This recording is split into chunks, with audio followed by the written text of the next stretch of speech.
What's up, everybody? Oh, I have a problem. I just get into stuff and go crazy with it.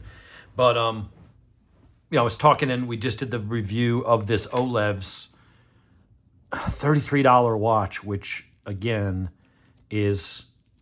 appears beautifully made. We'll see if the hands fall off or if it doesn't keep time for shit or whatever. But so far, I'm like, this is a fantastic looking. It looks beautiful and it looks really, really well made. The polish, the fit. I mean, you look at this and go, that's probably like a $200 watch, and it's $34 or something crazy like that. And I was talking about my Invictas that I was waiting on a new band and the tool to adjust the band, and so I got all that done out of the way. I'll say I'm not too crazy about the rubber band here. I was thinking it would look better than it does, so I may look for something different, like a leather band or something for that. But that's the one that I had, and I got a new one with the metal bracelet. And then I found another Invicta in a drawer. Apparently, I had this Invicta diver, big-ass diver, needs a battery. So I've got to go get the tool to unscrew the back and stuff. But I forgot that I had this beast, and then, of course, I've got my G-Shock. So... And I picked up a Tissot while I was looking for a battery for this. They didn't have the tool at the Jared. I went to Jared. I went to the jewelry store. And unfortunately, they didn't have a tool in that size for this beast, this bad boy. It's actually a pretty good looking watch. And the dial, the bezel works, and it's got a chronograph. It just needs a battery. This thing's built like a freaking tank, waterproofed, water resistant, 200 meters or 300, I don't know. No, this one's only to 100, so not even that much. It's kind of weak for a diver style watch, but oh well. So here's the one that I got. And this is basically an homage to the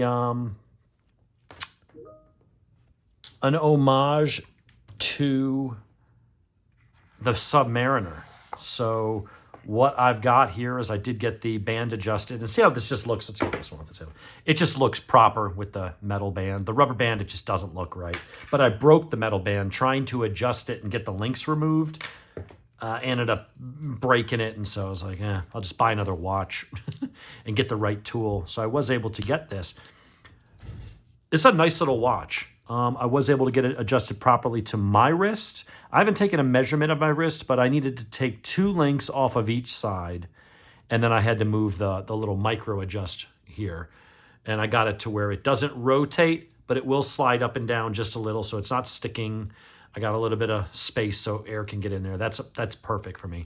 You feel it moving just a tiny bit, but it can't swivel or move around. It's fairly light. It's a little small for my hands. I do prefer a bigger dial, but it doesn't have to be that freaking big. This thing, look how thick that is. This thing weighs an absolute ton. So I'm going to give this to someone else who's got like really big wrists and likes big chunky watches. I'll see one of my brother-in-laws or my father-in-law. Maybe someone will want it. I'll just give it to him. I got the box and the case and all the paperwork. I just got to throw a battery in it. So anyway, when you buy one of these, it's not you're going to say, oh, that looks like a Rolex clone. Well, I mean, it kind of is, but don't call it a counterfeit. It's not a counterfeit or a fake. Rolex didn't patent their designs. People are free to copy it. Now, they're not free to use the Rolex name. They're not free to use the Rolex logo and things like that. But if someone else uses their designs, whether they like it or not, I guess they should have patented it. So there are companies out there that make their version. I don't know if it's exact. It's clearly labeled as Invicta. And I know Invicta has I don't want to say a spotty record because they're actually good watches. Oh, I'm like, why does that look like it's dirty? I guess I didn't remove all the... Ooh, look how shiny that is. I didn't remove all the little packing stuff. Invicta make a decent watch. I mean, this watch in particular gets really good reviews. It uses a Seiko movement. So it's got an unbranded movement that Seiko makes and supplies to other watchmakers. So it's a solid movement. They keep pretty good time. I mentioned this other one. I tried to break it with a hammer just to see, because I was kind of fed up. I was trying to, again, adjust the links and remove some, and the tool I had was breaking the tool. Then I broke the band, and I was just pissed. So in a fit of impotent rage, I took a ball peen hammer, like a metal normal ball peen hammer, and I smashed the glass 3 times. And I mean, like, wham! This thing went flying across the room. There's not a scratch or nick or anything on it. Nothing. It was like nothing happened. So it's still keeping correct time. It's kind of crazy that for $55, you can get a watch that's actually built pretty tough. The band, the bracelet on this, once you get the damn thing apart with the tool, I kept bending the pins that were trying to force this through. For some reason, these pins were really tight. So I'd give it negative marks for that. But if you stick with it or maybe get a better higher end tool, maybe that'll work for you a little bit easier. But in the end, I was able to succeed and get that. And now I've got myself a nice little Submariner-ish type clone. What else is there to say about it? This one, I believe, is water resistant to 200 meters. The band seems nice. I mean, it's kind of tough. It has a Japanese movement, so this has got 200-meter rating.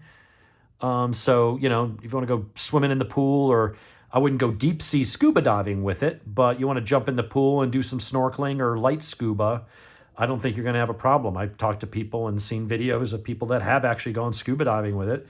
It is technically a dive watch. It does have the ratcheted with nice positive clicks. It's a good-looking little watch.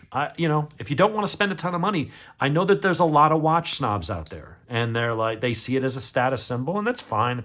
You know, whatever. If that's what you're into, if you want to be showy and stuff. But sometimes people are just like, I just need a watch. I just need to tell time. You know, and maybe these days most people are buying smartwatches or something, but I've owned like $40, $50, $60 Fossil watches over the years, and a bunch of them lasted for years. I mean, like 7, 8 years. So you can get a decent watch for not a lot of money.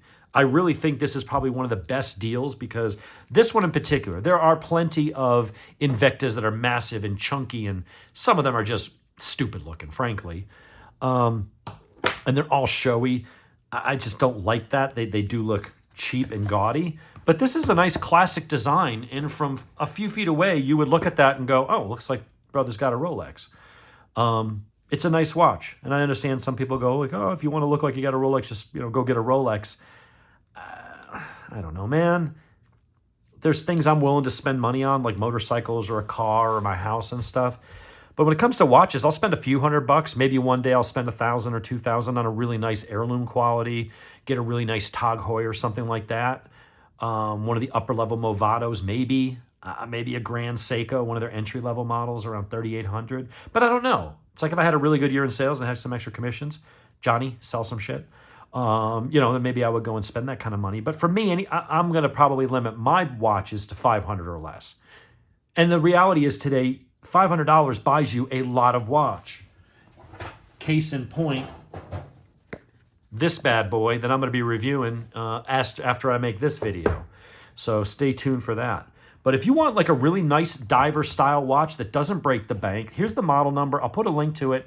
It's like $55 shipped on Amazon. There's nothing wrong with it. I'm going to get a different band for this one, see what I can find that'll look more the part. I thought because this one looked good, but I think it's because it ties in the silver with the silver. I think this one doesn't work because it has the gold in it. I think if this was all silver, then this would probably go much nicer. The gold, it needs some gold on the band to balance it out. But that's okay. This is a generic watch band. It's 20 millimeters. I could use it on any other watch that uses that style. I'll go and get something different for this guy right here. But honestly, or maybe I'll even give this one away. This is just a spare watch. I have the identical watch with the right band sized for me. So if I want to dress up or I want to have a watch that, you know, I don't care if it gets scratched or stolen or something like that because it's only $55, I'm going to wear that. I'm going to wear this. That is the, what the hell is it? The Olevs that I reviewed this morning. So anyway, there it is. All sized for me. If you do have to size it, I'll try to find a better tool, put it in the link, or just hit me up. It's a pain. Or just take it to a jeweler, which I know you're like, oh, I'm going to pay $25 to have them size the band on a watch that's only $55. Yeah, I mean, you could do it yourself, but I found it to be a pain with both of them. Was I unlucky 2 times in a row? I don't know. It's happened before. Other people report they don't have any problems with it. So your mileage may vary. But it's a very nice, sturdy, well-polished, well-fit. There's no uneven surfaces. There's no blemishes. It came very nicely protected. The only things you're seeing on it are my fingerprints and smudges from maybe the adhesive, which you just got to do that a little bit to wipe off. When you look at the finish, I mean, this is all properly polished. On this side, it's brushed. On the sides, it's a mirror polish. The clasp feels good. Snaps right up.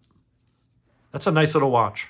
I don't think if you're on a budget and you don't want to go with the leather and you do want extra water protection that ones like this doesn't have, look up the Invictas. Stay away from the crappy big, and don't pay more than $80, $90, maybe $100. And that's if it's an automatic and not a quartz movement. Those ones do cost a little more. And again, they are Seiko internals. So I think up to $100, the Invictas make a lot of sense. They do come with a warranty or something like that, so you can go scan for the warranty. I don't know how long it is, but it comes in a nice box. Wait, this was for the other one. This one's the one the watch came in. I'm sure there's probably a manual or something in there, or maybe you just scan it and get it on your phone. But for $55, man, I'd say go for it. I give this a huge thumbs up. Get it adjusted for your size, or if it happens to fit you out of the box, perfect. It's a nice looking watch, and it's Seiko guts in between. It may be the entry-level Seiko guts, but it's still Seiko guts inside. So why wouldn't you buy it? You know? Anyway, stay tuned for this one that's coming up. And actually, I'm going to compare the $400 watch, at least on the outside. Obviously, that's going to be a better watch and last longer, but we're going to do a very close examination in 4K. I'm going to zoom in a little bit of this watch versus that and see, you know, the fit and finish and the polish and how it looks. You know, is this really worth, 7 times as much? I don't know. We'll find out. Anyway, everybody, have a good day. Invicta, that's the model right there. And ignore that. $495, that's just part of their marketing shit. They're like, $1,000 watch, and we're going to sell it for $100. No, you're selling a $100 watch for $100. You're selling maybe a $100 watch for $55. I mean, ignore all that marketing stuff. That's why they get criticized, and they go, oh, they're crap. It's a nice watch. It works.